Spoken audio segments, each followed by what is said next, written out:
This is Letter from America. Today's topic is Zimbabweans now have all the proof about corruption and looting by ZANU PF to launch a massive national protest. Given the massive corruption and looting by Mnangagwa and top ZANU PF officials, and given the revelations about the massive amounts of properties held by top ZANU PF officials, including the late Mugabe's daughter Bona, the eyes of the world are now looking at what Zimbabweans will do. Zimbabweans have been reduced to paupers and beggars in their country 43 years after independence. World Bank estimates that nearly 50% of Zimbabweans now live in abject poverty. An audio recording doing rounds on the internet and purported to be the voice of Victor Matematanda roundly criticizes ZANU PF leadership and argues that Zimbabwe is worse than Rhodesia under Ian Smith. Matematanda, who has previously criticized the ZANU PF government, said Zimbabweans had been fooled into thinking they were truly independent. What ZANU PF leadership was interested in was enriching themselves, and the evidence of this is everywhere. But the big question now is, what are Zimbabweans going to do about this massive corruption and looting of resources? There are 15 million Zimbabweans, half of whom live in abject poverty. The Zimbabweans are acutely aware they are not living in an independent country. Some observers have argued that Zimbabweans are too poor to launch any meaningful uprising against a fully militarized ZANU PF regime. But others have argued that historically, poverty is what has led masses to rebel. The launch of the Citizens Coalition for Change under Nelson Chamisa last year was seen as the start of a massive uprising. CCC represented and still does the hopes and aspirations of Zimbabweans to be free from the ZANU PF repression. But does CCC also represent the motivation for massive unrest? Apparently not, because the stated policy of CCC is similar to its predecessor MDCT, namely that it is a social movement committed to peaceful change through democratic process, that is, elections. However, the situation in Zimbabwe has reached a point where more than 75% of Zimbabweans are suffering. This creates a new movement of the poor. This movement does not need a political party leadership to mobilize it. It is mobilized into action by poverty. Ironically, ZANU PF is also very afraid that if a popular mass revolt could overthrow the ruling party. ZANU PF is now counting on intimidating people to keep them from mass demonstration. There are, however, many stumbling blocks that may undermine CCC's path to victory, and all of them have been placed by ZANU PF for very obvious reasons. The first, in no particular order, is what political scientists call state capture. ZANU PF has now captured all the agencies of the state in Zimbabwe: the police, civil service, army, judiciary, state media, and many other institutions. The police and army are now positioned to do all kinds of dirty jobs to promote and protect ZANU PF. In both campaign periods leading to the March 26 and May 7 by-elections, CCC operated under very difficult conditions. Police were mobilized by ZANU PF to break up CCC rallies and arrest some of its members. Police have also played the roles of political hitmen by brutally assaulting CCC members. Police operated in collaboration with the ZANU PF militia thugs in wreaking havoc on CCC members. The news that ZANU PF thugs who killed a CCC supporter and injured 11 others were released makes a mockery of the police and judiciary system in Zimbabwe. Many other atrocities committed by ZANU PF thugs were reported to law enforcement officials, but nothing was done to arrest the culprits. Instead, CCC members were arrested and charged with some of the most ridiculous charges ever. It is now common knowledge that ZANU PF has captured the state institutions, as I said earlier. In fact, the state system was captured way back in 2000 when the newly formed MDC, led by the late Morgan Tsvangirai, gained national mass support to the extent of winning almost 50% of the parliamentary seats in the 2000 general elections. Since 2000, ZANU PF has maintained the tradition of politically motivated violence to stay in power. The vicious and barbaric attacks by the ZANU mobs on innocent civilians at the CCC rallies in Gokwe and Kwekwe were in keeping with this tradition of coercive violence. So, given the three evil monsters that protect ZANU PF, that is, violence, state capture, and rigging elections, what chances does CCC have in not just winning the elections but actually becoming the government of Zimbabwe after the 2023 elections? There are a number of factors that could work in CCC's favor, and this explains why President Mnangagwa is now seeking a dialogue with CCC in order to form another government of national unity and postpone next year's elections for a number of years. These factors can be explained in the words of former British Prime Minister Harold Macmillan. Addressing the Boers in the apartheid South African Parliament in 1960, Macmillan then had this apocalyptic and very blunt message to the Boers. The wind of change is blowing throughout this continent, and whether we like it or not, this growth of national consciousness is a political fact. We must all accept it as a fact, and our national policies must take account of it. As I have said, Macmillan continued, the growth of national consciousness in Africa is a political fact, and we must accept it as such. This means I would judge that we must come to terms with it, said Macmillan. If Macmillan was alive today, 2022, and had an opportunity to talk to Mnangagwa, Chiwengwa, and ZANU PF, he would have told them exactly the same things he told the Boers in 1960.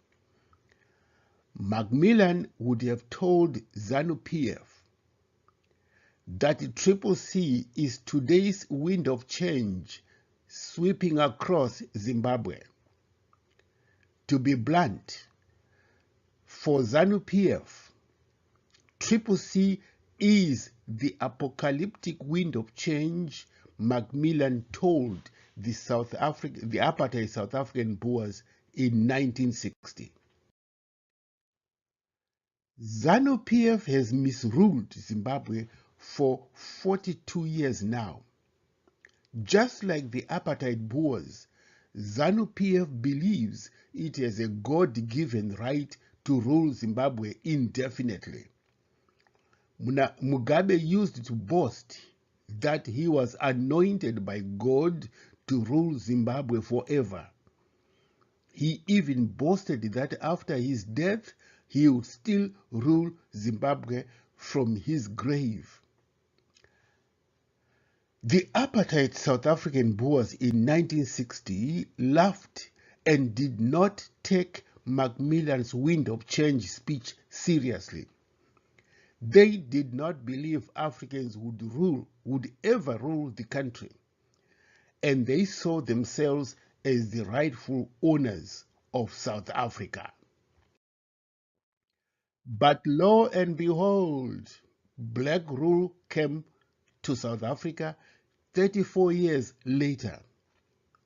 Many of the same Boers were still alive when Nelson Mandela was sworn in as the first black president of the Republic of South Africa in 1994.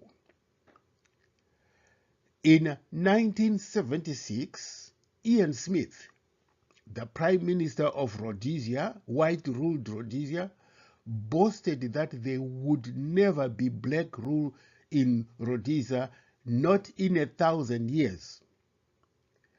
But black rule came to independent Zimbabwe 4 years later. And just last week, Zambian President Hichilema Hakainde gave a press conference in which he talked about a wide range of issues. One point he took some time to talk about was how he was harassed by the ruling party during election campaigns. Hakainde said he was restricted in his travels to some parts of Zambia. Militia thugs belonging to the ruling party inflicted violence on opposition leaders and supporters. The state broadcast, TV and radio were not allowed to publish information about Hakainde except in the negative news. Does that sound familiar in the case of Zimbabwe? Hakainde was jailed for hundreds of days on fabricated charges. But in the end, in August last year, Hakainde won by a landslide in the general elections. And ZANU PF is using the same strategies as the former ruling party in Zambia. Although Mugabe is gone now, ZANU PF keeps boasting that ZANU PF will rule forever. They are still peddling the same mantra that ZANU PF liberated the country and is the only party that can preserve and protect the country's independence. The problem with this kind of mentality is this is a hollow claim because it does not set food on the table for most Zimbabweans. The fact of the matter is ZANU PF has failed to improve the lives of Zimbabweans in the 42 years it has misruled this country. This explains why many Zimbabweans are now publicly and loudly claiming Ian Smith was better. A former Senegalese economist once said the people of Africa were failing to see and experiencing the fruits of independence. He said poverty was rife in post-colonial Africa. Before independence, he said, the people of Africa were always crying, when will independence come? But after independence, the same people of Africa are now crying, when will independence end? Indeed, many Zimbabweans have responded to the ZANU PF claim that it liberated this country and brought independence to Zimbabweans. Many Zimbabweans are asking ZANU PF, in the 42 years of misrule, how did this independence benefit us? Why not take us back to the pre-independence period so we can work out another deal or dispensation that will bring us to a better and prosperous independence? One commentator said ZANU PF claims for credit for having liberated Zimbabwe were like a man who goes out to hunt but brings home nothing. Yet the same man demands he be recognized for having hunted. Some international economists said a few years ago that the quality of life in Zimbabwe today under the ZANU PF government has regressed to the 1950s. One CCC official said a person who died in 1950 and by miracle was resurrected in his rural home today in 2022 would not see any difference in the rural infrastructure and the quality of life. Life among the urban poor has not fared better either. Not only is there an increase among the urban poor, but unemployment has reached an all-time high. So, who has been affected by the impoverishment among Zimbabweans? Practically everyone across the ethnic, social, political, and regional divides. This means Zimbabwe now has a class struggle. The battle between the rich and the poor, regardless of their ethnic, social, and political affiliations, affects everybody. More significantly, the vast majority of the police, army, and CIO Securocrats are now falling into poverty. This is a dangerous situation for ZANU PF. Thus, party relies on Securocrats. This party relies on Securocrats for its security and continued stay in government. There are indications things are changing. Many of the Securocrats are now questioning their loyalty to ZANU PF when they are getting nothing in return, when their families are dirt poor and cannot afford school fees for their children. The scariest news from Mnangagwa and ZANU PF recently has been reports that the Zimbabwe army, just like the police and the CIO, they are all tired. They are all tiring of being politicized. One of the soldiers actually told the CCC president, the advocate Nelson Chamisa, that Musachke Zvenyu Shefu Isu Tawa Yellow, meaning, do not be afraid of us. We are also yellow. The soldier was giving an inside information of a restless army that is also rooting for political change in Zimbabwe. And some police officers also reportedly told the CCC leader that they did not like being told to harass opposition supporters and that they were only doing their job as ordered by the authorities. One police officer said the police who engage in atrocities are in fact members of the ZANU PF dressed as police officers. He also said the ZANU PF headquarters in Harare has a stockpile of police and army uniforms. If they want to send their members on a mission to harass, kidnap, torture, or kill opposition members, they dress their own ZANU PF members as police officers to do the dirty job. According to public records, the Zimbabwean army has about 30,000 soldiers and 5,000 in the Air Force.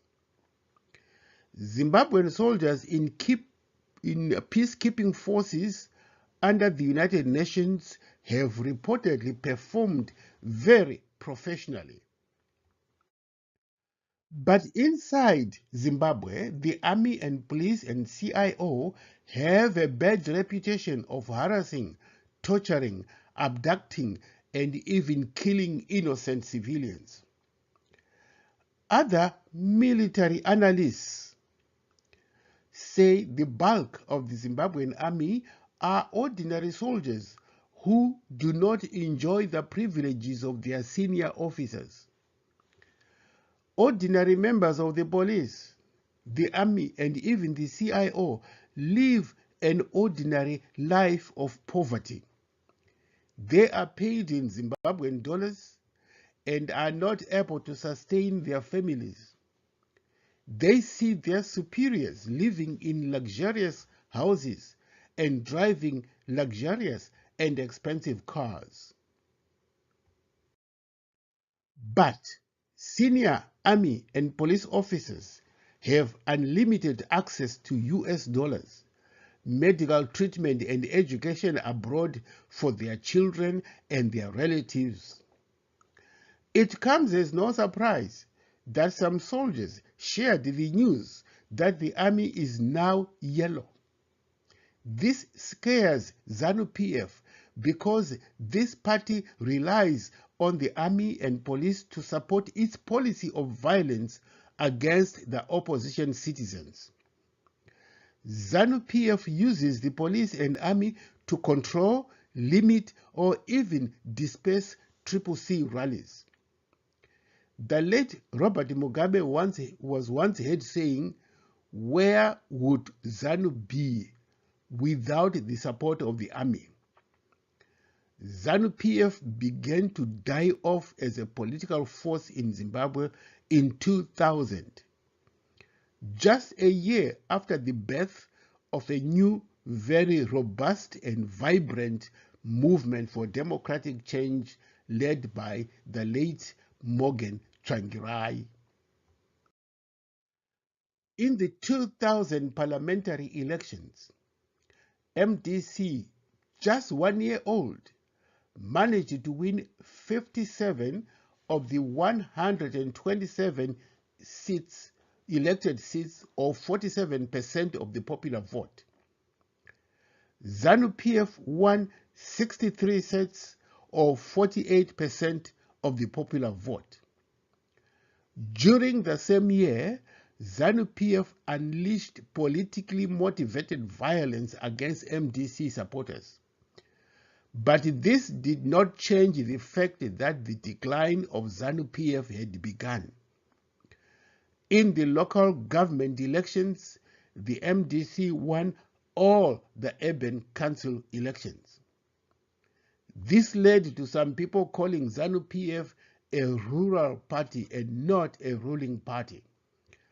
ZANU PF knew very well it risked being swept into the dustbin of history if it did not take drastic measures to stay in power. Enter the Joint Operations Command, or JOC. The Joint Operations Command was established during the Second Chimurenga by the Rhodesian Security Services to counter the efforts of the freedom fighters. After independence, the JOC retained its role. The Joint Operations Command, or JOC, is a body comprising of senior officials from the Zimbabwe National Army, the Air Force of Zimbabwe, Zimbabwe Republic Police, Zimbabwe Prisons and Correctional Services, and Central Intelligence Organization, it is responsible for the coordination of state security in Zimbabwe. The JOC, Joint Operations Command, has been accused of spearheading most state-sponsored atrocities since independence, as well as manipulating elections. The Joint Operations Command is also informally called the Securocrats. JOC's mission after the 2000 elections was to save ZANU from total extinction. Today, ZANU PF owes its existence to the JOC Securocrats. ZANU PF no longer exists as a viable party with significant public support. In 2000, ZANU PF lost public support to the newly born MDC led by Tsvangirai. Today, that support has been passed on to the CCC led by Nelson Chamisa. But for all these years since 2000, ZANU PF has not really cared about cultivating public support because it has always felt its position in power is guaranteed by the Securocrats in JOC. But the Securocrats are able to maintain their support for ZANU PF if they have the total and traditional allegiance from the soldiers. This allegiance can no longer be guaranteed. The Zimbabwean army and police are now increasingly staffed and run by young soldiers, many of whom were not born before independence 42 years ago. Many of the former Zandla and Zipra soldiers are now too old for the army and they are retiring in large numbers. These retiring soldiers are part of the old guard that was motivated by the mantra that they fought for and won independence through the armed struggle. They believed that, as Mugabe used to say, the ballot cannot replace the bullet. But for today's Zimbabwean soldier, the armed struggle and the focus on the bullet and violence to keep ZANU PF in power, they are all meaningless. Or more appropriately, they have no meaning in their everyday lives. What has meaning in the everyday lives of today's Zimbabwean soldiers is what has independence done for me and my family. The bulk of the Zimbabwean soldiers are as poor as more than 70% of the country's population. These young soldiers also find that ZANU PF has no answer to this national and historic question. Now that you, ZANU PF, have gained independence for me after your armed struggle, what has independence brought for me and my family? What have you done for me and my family to prosper? In a stark contrast, the youthful Zimbabwean soldiers find that the CCC led by Advocate Chamisa's words and promises resonate with their aspirations. And the Zimbabwean soldier sees every day hundreds of thousands of Zimbabweans thronging the CCC rallies. CCC rallies are voluntary. There is no coercing of people to attend. There is no busing of people from the length and breadth of this country to the sea to the CCC rallies. Despite all efforts by the police to stop the rallies, people still come in droves. CCC rallies are full of jubilation, dancing, and singing, all of these representing an expression of hope for the future under a CCC government. The Zimbabwean soldiers see the CCC leader speaking in a very hopeful and assuring terms about the struggle for democracy and a prosperous future for all Zimbabweans. But in a day and night contrast, the Zimbabwean soldiers see the ZANU PF rallies being forced onto the unwilling citizens. People are being coerced and threatened to attend the rallies and have been blocked from leaving before the rallies are over. People are being bussed from all over the country to the ZANU PF rallies.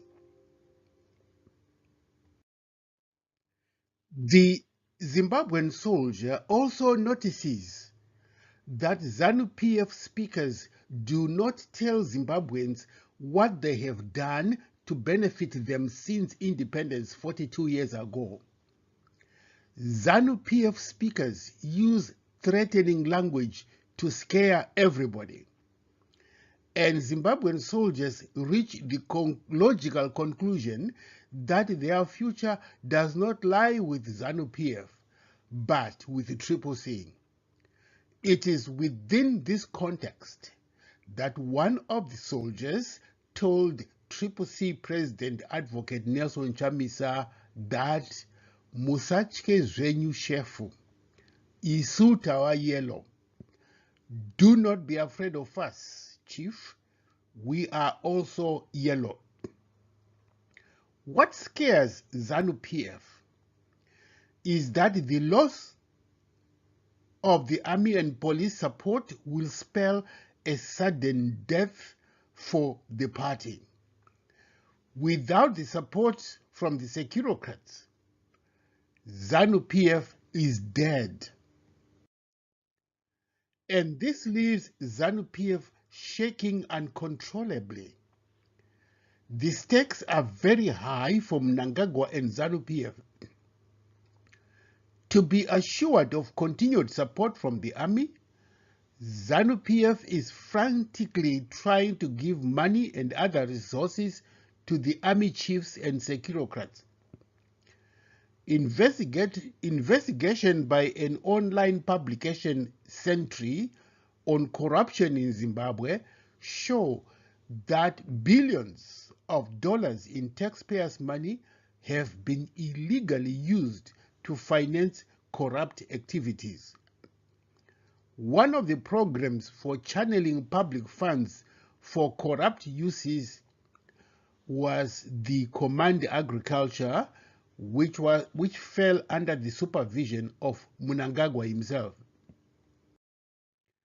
According to CCC Vice President BT, the bulk of the stolen funds, amounting to $6.8 billion, that is US billion dollars, in 2019, went to Kudakwashe Tagwirei of Sakunda Company.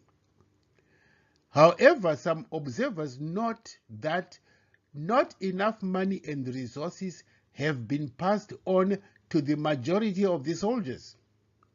Only the top army chiefs and other Securocrats have been the major beneficiaries of this corruption. The next months leading to the 2023 elections will see behind-the-scenes initiatives by ZANU PF to negotiate with the CCC for a government of national unity. These are acts of desperation by Mnangagwa. ZANU PF is now painfully aware that it cannot take its support from the Securocrats for granted. promises from the top army and police and CIO chiefs may not be enough assurance if there is an undercurrent of resentment against ZANU PF from the rank and file of soldiers. CCC in return will need to insist on electoral reforms to ensure the next elections are not disputed. This is a long-standing policy of the United States, UK, and the international community.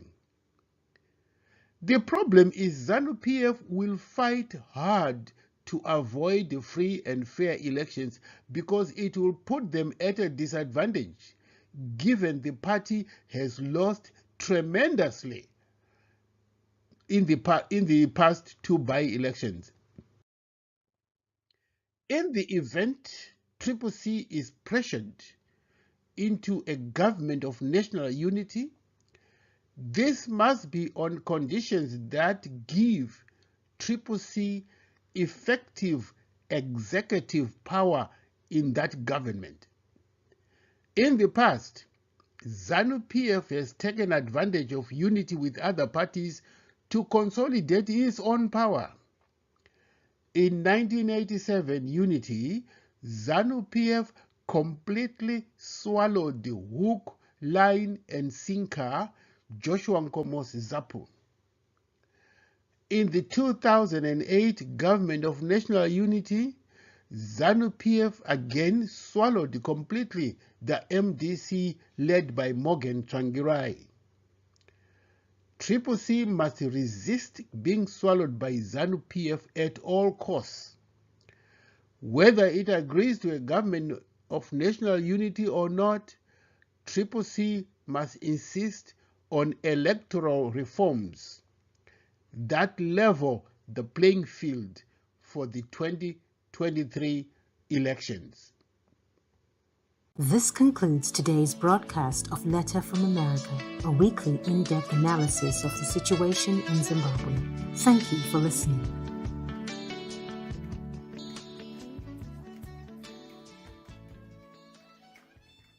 This concludes today's broadcast of Letter from America, a weekly in-depth analysis of the situation in Zimbabwe.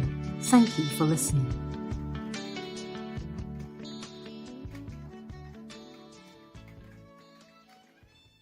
This concludes today's broadcast of Letter from America, a weekly in-depth analysis of the situation in Zimbabwe.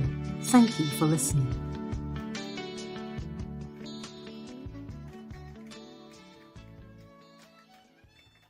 This concludes today's broadcast of Letter from America, a weekly in-depth analysis of the situation